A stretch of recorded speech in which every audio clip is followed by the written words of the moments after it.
ہم کسی کے دروازے پہ جاتے ہیں ٹکر ٹکر تاکتے جاتے ہیں، چھت پہ کبھی نظر گئی ہماری، کبھی جنگلے پہ جاتی ہے، اور کبھی تو ہم بغیر پوچھے ڈائریکٹ اندر داخل ہو جاتے ہیں۔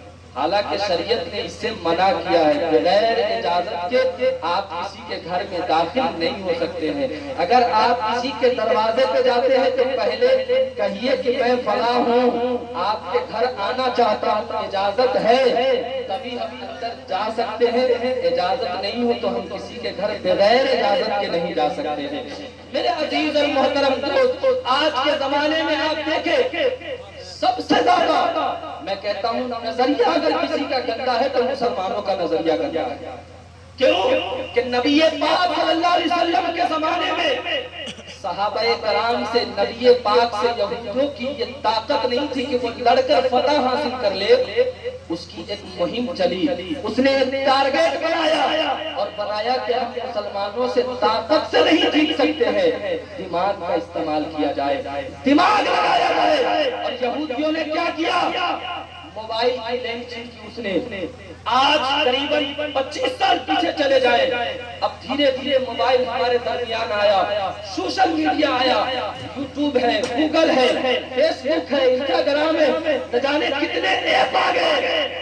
آپ دیکھیے غیر میں IAS, IPS, SP, DSP, collector, professor, doctor, engineer سب بنتا ہے۔ مسلمان میں وہی ٹائر میں ہوا گھساتا ہے، پھر نکالتا ہے، پھر گھساتا ہے، پھر نکالتا ہے۔ اس کے علاوہ مسلمان کا بچہ کچھ بھی نہیں کرتا ہے۔ 100 مسلمان میں ایک کوئی مسلمان آپ کو ملے گا نوشاد بھائی جو ڈاکٹر صاحب ہے، ایک مسلمان کو ملے گا جو انجینئر صاحب ہے، باقی سب لفوا آوارہ ہے، 12 بجے تک موبائل چلاتا رہے گا۔ میرے عزیز، یہ تم نہیں بگڑے ہو، یہ یہودیوں نے، عیسائیوں نے مسلمانوں کو بگاڑ دیا ہے۔ اس نے کہا ہے کہ نوجوانوں کے ہاتھ میں موبائل دے دو، وہ جب ننگی اور گندی تصویر دیکھے گا تو مسلمان اپنے ایمان کا سودا کر دے گا، مسلمان کا ضمیر مر جائے گا۔ اس کو اپنے مسجد سے کوئی مطلب نہیں ہے، اس کو اپنے مذہب سے کوئی مطلب نہیں ہے۔ آپ نہیں دیکھتے آج ہندوستان کے اندر کہا جاتا ہے کہ یہ مسجد ہماری ہے، یہ پہلے سے ہماری مسجد تھی۔ میں آپ کو کہنا چاہتا ہوں جس میں ہم نماز پڑھتے ہیں وہ کیسے ہو جائے گی؟ میرے عزیز، اس کی سب سے بڑی وجہ یہ ہے کہ مسلمان مسجد کے لیے لڑنے کے لیے تیار ہو جائے گا لیکن مسجد میں نماز پڑھنے جانے کے لیے تیار نہیں ہوگا۔ 10 منٹ مسجد میں امام صاحب تقریر کر دیتے ہیں زیادہ، پابرین مولوی تو آدھی بنتا قبلات، اتنی دیر تک بولتا ہے۔ اور یہی مسلمان کو میں نے دیکھا ہے، برا نہیں مانیے گا میرے دوست، میں حقیقت کہتا ہوں، میں ڈرتا بھی نہیں ہوں، پورے ہندوستان میں ڈنکے کی چوٹ پہ کہتا ہوں، میں آئینہ ہوں، داغ چہرے پہ دکھاؤں گا، جسے خراب لگے وہ سامنے سے بات حقیقت کروں گا۔ اگر سننی ہے تو سن لیجئے میرے محترم، ہم ہی جو کہتے ہیں کہ امام صاحب لمبی قرات کر دیا، دعا لمبی کر دیا، ارے اتنی لمبی لمبی تقریر کرتا ہے، اور ہم ہی جو ہم کہتے ہیں، ہم ہی کرسی پکڑ کے کھانا کھانے کے لیے 1 گھنٹہ کھڑے رہتے ہیں، کرسی پکڑ کے 1 گھنٹہ کھڑے رہتے ہیں کھانا کھانے کے لیے۔ میرے عزیز اور محترم دوست، اللہ کے ذکر سے زیادہ قیمتی کھانا ہو گیا، نماز سے بڑھ کے کھانا ہو گیا ہے۔ تم مسجد میں نہیں بیٹھتے ہو، تم اللہ کے گھر میں نہیں بیٹھتے ہو، تم میلادوں میں نہیں بیٹھتے ہو، اور تم کھانے میں، ناچ میں، گانے میں تمہارا دل خوب لگتا ہے۔ میں دیہات کا رہنے والا ہوں، تو ایک بوڑھا کہہ رہا تھا کہ میلاد سننے نہیں جائیں گے، کمر میں بہت درد ہو رہا ہے، لیکن 3 کوس دور دشہرا کے موقع سے لاٹھی لے کے آرکیسٹرا دیکھنے گیا۔ وہ کہہ رہا تھا کہ بڑی بڑھیا ناچ کا دل کر رہا تھا، اور دیکھتے بہوا سے کلے بھی چلے گا تو ہم کو لے کے چلے گا۔ یہ ہمارا مذہب اسلام ہے۔ میرے محترم دوست، مسلمانوں کو نقصان کسی غیر سے نہیں ہے، مسلمانوں کو صرف اور صرف اس کو اپنے فطرت سے نقصان ہے۔ جس دن 10% مسلمان یا حسین یا حسین یا حسین کہتے ہیں نا، 10% مسلمان آقا حسین کے طریقے کو زندہ کر دے گا تو پوری دنیا میں پھر سے مسلمانوں کو، لیکن شرط ہے، بولے تو ہم یا حسین کہتے ہیں اور شراب ہم پیے رہتے ہیں. ایک کو دیکھے ہم شراب پی تو پورا پیٹ ڈھیلا تھا, ناری میں گرا ہوا تھا. بولے یا حسین یا حسین, بولے رے گدھا اٹھو ادھر جاؤ, کربلا شریف ادھر ہے, ادھر گیا ہوا ہے.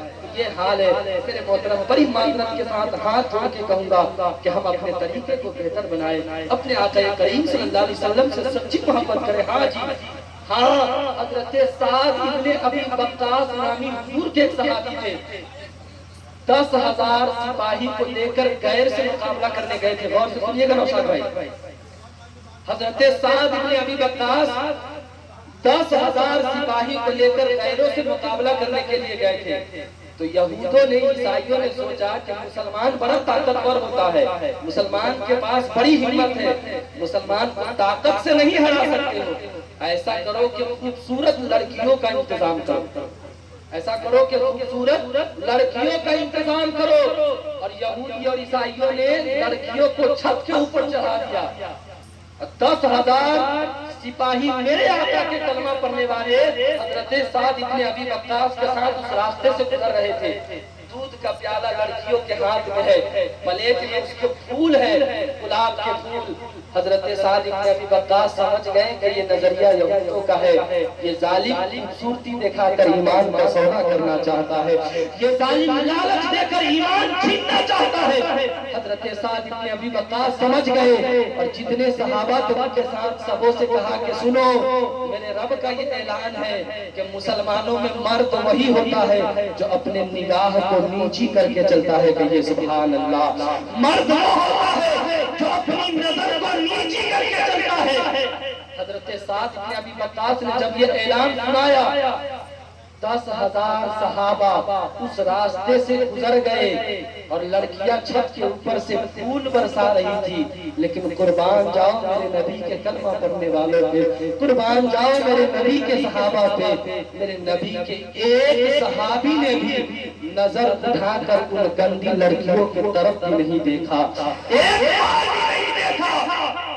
جب یہ منظر یہودیوں کے بیٹیوں نے دیکھا تو کہا ارے باپ رے, یہ تو یہودی ہم کو دھوکے پہ ڈال دیا ہے. ایسا نہیں ہے, سچا تو وہ ہے جو محمد الرسول اللہ کا کلمہ پڑھنے والا ہے. میں نے اپنی نظر سے دیکھا کہ 10,000 گزر گئے نبی کے کلمہ پڑھنے والے, اور ایک بار بھی اپنی نظر کو اٹھا کر نہیں دیکھا ہے. اس سے پتا چلتا ہے کہ جس نبی کا کلمہ پڑھنے والا اس کا گناہ نظر کی بھی حفاظت کرتا ہے تو وہ نبی کتنی شریف ہے. لڑکیوں نے برتن پھینک دیا, دودھ کے گلاس پھینک دیا اور کہا یہودیوں تمہارے چال اب نہیں چلیں گے, ہم سب تمہارے مذہب سے توبہ کرتے ہیں اور ہم سب محمد رسول اللہ کی امت میں داخل ہوتے ہیں. کہ سبحان اللہ. پیر نصیر الدین نصیر کہتے ہیں کہ کشتیاں اپنی کنارے سے لگائے ہوئے ہیں, کیا وہ دھوپے جو محمد کے تیرائے ہوئے ہیں, کیا وہ دھوپے جو محمد کے تیرائے ہوئے ہیں. بات یہاں پہ تھی, اس کو پڑھ کے ختم کرتا ہوں, آپ پریشان نہیں ہوئیے کیونکہ میں زبردستی تقریر نہیں کرتا ہوں. سنیے محبت سے, ذرا دونوں ہاتھ اٹھا کر ایک بار کہہ دیجئے یا رسول اللہ. لگے کہ آپ لوگ بیدار ہے. ایک صاحب سے میں پوچھا ایک جگہ محفل میں کہ بھائی آپ سبحان اللہ کیوں نہیں کہہ رہے ہیں, تو وہ کہہ رہے تھے کہ مولانا صاحب سبحان اللہ اس لیے نہیں کہہ رہا ہوں کہ میری بیوی بھی دیکھ رہی ہے ہم کو, ہم یہاں پہ سبحان اللہ کہہ کر کے آواز پھنسا لیں گے, اور گھر جب جائیں گے بیوی کہے گی تیل نمک مرچا سب ختم ہو گیا ہے, اور ہم اس کو سمجھا نہیں پائیں گے کہ ہمارے پاس پیسہ نہیں ہے تو بڑی مان لگے گا, اس لیے ہم نہیں بول رہے ہیں. تو ایسا ایکسیڈنٹ آپ کے ساتھ نہیں ہے تو دونوں ہاتھ میں کہیے یا رسول اللہ. میں یہ عرض کر رہا تھا میرے آقا دو عالم کے دولہا حضرت خدیجہ کے دروازے پہ کھڑے ہیں, ہاتھ باندھ کر. حضرت خدیجہ الکبریٰ پردے کے اندر سے حضور نبی رحمت صلی اللہ علیہ وسلم سے بات کر رہے تھے اور تجارت کے تعلق سے پوچھا تو آقا کریم صلی اللہ علیہ وسلم نے کہا کہ مجھے منظور ہے, آپ کے ساتھ میں تجارت کروں گا. تو حضرت خدیجہ نے کہا کہ میرا ایک غلام ہے جس کا نام ہے میسرہ. کیا نام ہے؟ میسرہ. اس کو ساتھ لے لیجئے اور منڈی چلے جائیے. میرے آقا کریم صلی اللہ علیہ وسلم حضرت میسرہ کو لے کر اپنے ساتھ منڈی کے طرف روانہ ہوئے. تو حضرت میسرہ غلام تھے اور آقا کریم صلی اللہ علیہ وسلم آپ خود اپنے تجارت کے مالک تھے, دونوں ساتھ ساتھ چل رہے تھے. حضرت میسرہ کہتے ہیں کہ ایک جگہ آیا جہاں دھوپ بہت زیادہ تھی، لوگ بہت سارے تھے، گفتگو کر رہے تھے، لیکن میں نے دیکھا کہ مجھے جگہ نہیں ملی چھاؤں میں بیٹھنے کے لیے، تو یہ جو محمد رسول اللہ ہے یہ خود دھوپ میں چلے گئے، مجھے چھاؤں میں بیٹھا دیا کہ یہ سبحان اللہ، یہ مجھے چھاؤں میں بیٹھا کے خود دھوپ میں چلے گئے۔ اب منڈی میں میرے آقا کریم صلی اللہ علیہ وسلم پہنچے ہیں، سب سے پہلی مرتبہ آپ اسلام کے لیے میرے آقا تجارت کر رہے ہیں، بزنس کر رہے ہیں، اور بتا رہے ہیں کہ بزنس کرنا میرے نبی کی سنت ہے، لیکن کس طریقے سے ہے وہ دیکھیں۔ میرے آقا کریم صلی اللہ علیہ وسلم پہلی مرتبہ اس منڈی کے اندر جس سے بھی بات کر رہے تھے اس کے ساتھ سچ بول رہے تھے کہ سبحان اللہ، سچ بول رہے تھے، جھوٹ نہیں بول رہے تھے۔ تو حضرت میسرہ کہتے ہیں یار یہ تو عرب کا دستور ہے، جو جتنا جھوٹ بولتا ہے اس کا بزنس اتنا چلتا ہے، یہ محمد رسول اللہ تو سچ بولے جا رہے ہیں، بزنس میں لگتا ہے کہ نقصان ہو جائے گا، خسارہ ہو جائے گا۔ منڈی ختم ہوئی، حضور پاک صلی اللہ علیہ وسلم لوٹ کر آئے، اپنے گھر چلے گئے۔ حضرت میسرہ حضرت خدیجہ کے قریب گئے اور جانے کے بعد سارا ماجرا سنایا۔ تو حضرت میسرہ سے خدیجہ نے پوچھا کہ بتاؤ بزنس کا کیا معاملہ رہا، کیسا چلا؟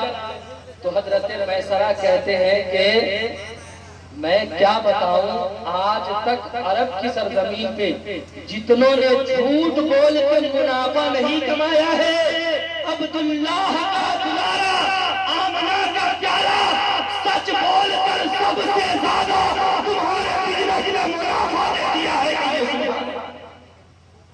تو حضرت میسرہ نے، حضرت خدیجہ نے کہا کہ بتاؤ تمہارا خیال رکھ رہے تھے نہیں رکھ رہے تھے؟ تو حضرت میسرہ کے آنکھ میں آنسو آ گئے، آپ رونے لگے اور آپ نے کہا کہ میں کیا بتاؤں، آج تک میرے ماں میرے باپ نے جتنا مجھے پیار نہیں کیا ہے اتنا اکیلے خیال میرا میرے آقا محمد رسول اللہ نے رکھا ہے، کہیے سبحان اللہ۔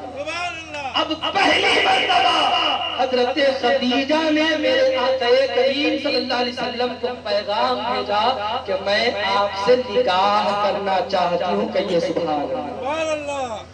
یہ کس نے بھیجا؟ حضرت خدیجہ نے۔ آج کا جوان ہوتا تو حضرت خدیجہ نے کہا کہ میرے نبی سے کہ میں آپ سے نکاح کرنا چاہتی ہوں، میرے نبی نے کہا کہ میں ابھی جواب نہیں دوں گا، اپنے چاچا ابو طالب سے پہلے اجازت لوں گا، اس کے بعد آپ کو جواب دوں گا۔ آج دیکھیے ہمارا نوجوان سب کیسا ہے، خود ہی پسند کرتا ہے، خود ہی شادی کر لیتا ہے، نہ ماں کو پوچھا، نہ باپ کو پوچھا، نہ بیوی بھائی کسی کو نہیں پوچھتا ہے، اکیلے شادی کر لیا، اور جب ہنستا ہے بیچارہ تب مولانا صاحب کا، مفتی صاحب کا نمبر ڈھونڈتا ہے، حضرت طلاق کیسے دے؟ آئی تو ہم بغیر نکاح کے پہلے ہی ہم اس کے ساتھ سب کچھ کر لیے ہیں، اب ہم کیا کریں؟ میرے محترم، میرے بچوں، ماں باپ کی اجازت کے بغیر نکاح نہیں کر سکتے، ولی کی اجازت ہونا ضروری ہے، لازم ہے۔ ہاں، اپنی پسند کی اجازت شریعت نے دی ہے، کہا ہے کہ تمہیں جو عورت پسند آئے تم اسی سے نکاح کرو، لیکن اس کا یہ مطلب نہیں ہے کہ زبردستی گولی پھرا کر شادی کرو، پہلے پیغام بھیجو، اس کے ماں باپ راضی ہو جاتے ہیں تو پھر تم اس سے نکاح کر سکتے۔ یہ ہمارا مذہب اسلام ہے، کہا کہ جو عورت تمہیں پسند آئے تم اس سے نکاح کرو، لیکن دیکھنا ماں کو ناراض نہیں کرنا، باپ کو ناراض نہیں کرنا، کیونکہ ماں باپ کو ناراض تم نے کر دیا تو زندگی کی ساری کمائی تو تیری روٹ گئی، اکیلے بیوی کو لے کر کیا کرے گا؟ ڈھول بجائے گا، بیوی لے کر کبھی سسرال نہ جائے گی، کبھی دلی، کبھی ممبئی، کبھی پٹنہ، کبھی ہاوڑہ، اسی میں بیچارہ پسا پسا کے ستوا ہو گیا ہے، اخیر میں گھر آیا ہے، ماں باپ نے بھی کہا ہے کہ خود کا مالک تھا تو جاؤ ہم تم کو الگے کر دیتے ہیں، اب بیچارہ نہ یہاں کا رہا نہ وہاں کا رہا، چاروں طرف سے پھنس گیا ہے، اب وہ اپنے دل کا درد کس کو بتائے، نہ وہ آہ کہے نہ اون کہے، بیچارہ پریشان ہو کر زندگی گزار رہا ہے۔ اس لیے ماں باپ کی پسند ہونی چاہیے، ماں باپ کی مرضی کے خلاف کوئی کام کرتے ہو تو تم اپنے ماں باپ کو تکلیف دے رہے ہو، رب کی رحمت کو ناراض کر رہے ہو۔ میرے آقا نے حضرت ابو طالب سے اجازت لی ہے، حضرت ابو طالب نے اجازت دی ہے۔ اب پہلی مرتبہ ہمارے اور آپ کے دولہا، ہمارے اور آپ کے آقا 25 سال کی عمر میں 40 سال کی عورت حضرت خدیجہ سے نکاح کرنے کے لیے آپ تیار ہو رہے ہیں۔ کائنات کے اندر اتنا حسین کوئی دولہا نہیں ہے، اور کائنات کے اندر اتنی حسین کوئی دلہن نہیں ہے جس کو جنت سے ہوئے سلام کر رہی ہے، جس کو آقا ہوئے سلامی پیش کر رہی ہے، اور جس خدیجہ سے حضرت فاطمہ کی پیدائش ہوئی ہے۔ کہیں اور اسی خدیجہ سے حضرت فاطمہ کی پیدائش ہوتی ہے، اور حضور آقا امام حسن اور امام حسین کی پیدائش ہوتی ہے۔ کہیے سبحان اللہ۔ تو میرے آقا کریم صلی اللہ علیہ وسلم نے نکاح فرمایا 40 سال کی عورت سے۔ اور سنیں ایک آخری بات کہہ کر گفتگو ختم کر رہا ہوں، جب میرے آقا نے حضرت خدیجہ سے نکاح کیا 40 سال کی عمر میں، تو میرے آقا اس وقت تھے 25 سال کے، اور میرے آقا کی عمر شریف جب 53 سال کی ہو گئی۔ کتنے سال کی؟ 53 سال کی ہو گئی، تب تک میرے آقا نے کسی دوسری عورت سے نکاح نہیں فرمایا۔ حضرت خدیجہ کے نکاح میں ہی میرے آقا رہے، اور جب حضرت خدیجہ کا انتقال ہو گیا، اس کے بعد میرے آقا کریم صلی اللہ علیہ وسلم نے پھر دوسری عورت سے نکاح فرمایا۔ آج لوگ کہتے ہیں تو محمد رسول اللہ کے اندر خواہش تھے، یہ تھے وہ تھے۔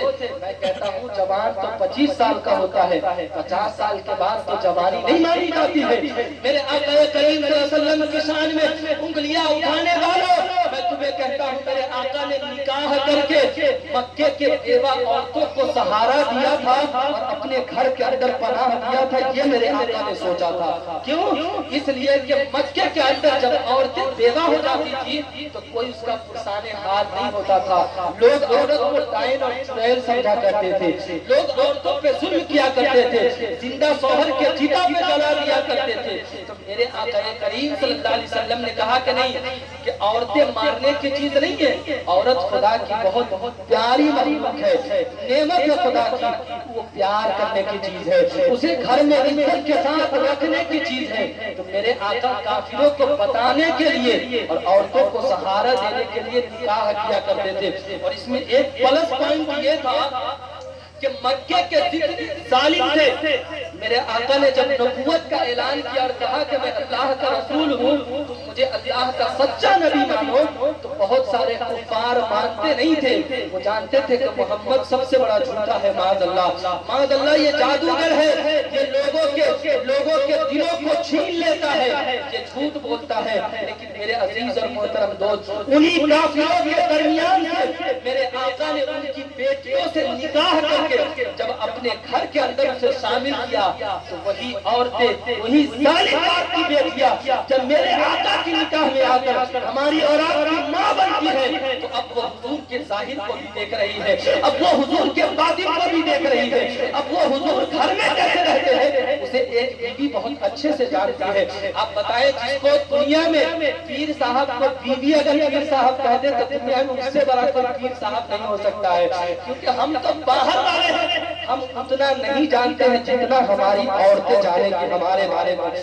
اس لیے میرے عزیز، وہ عورتیں حضور کے نکاح میں آتی تھی، حضور کے بستر کیسے ہیں، حضور کے اندر کے معاملات کیسے ہیں، حضور گھر میں کیسے رہتے ہیں، وہ جب دیکھی حضور کے فعل و قول کو، حضور کے اندر اور باہر کی ساری چیزوں کو، تو اب وہ مکہ میں اپنے سالی پاپا کہا کرتی تھی کہ سنو، جس محمد کو تم غلط کر رہے ہو، میں نے محمد کے راز کو بھی دیکھا ہے، میں نے اس محمد کے دل کو بھی دیکھا ہے، میرا جو نبی ہے وہ دل میں بھی لاجواب ہے، وہ رات میں بھی لاجواب ہے، وہ باتوں میں بھی لاجواب ہے، وہ طریقوں میں بھی لاجواب ہے۔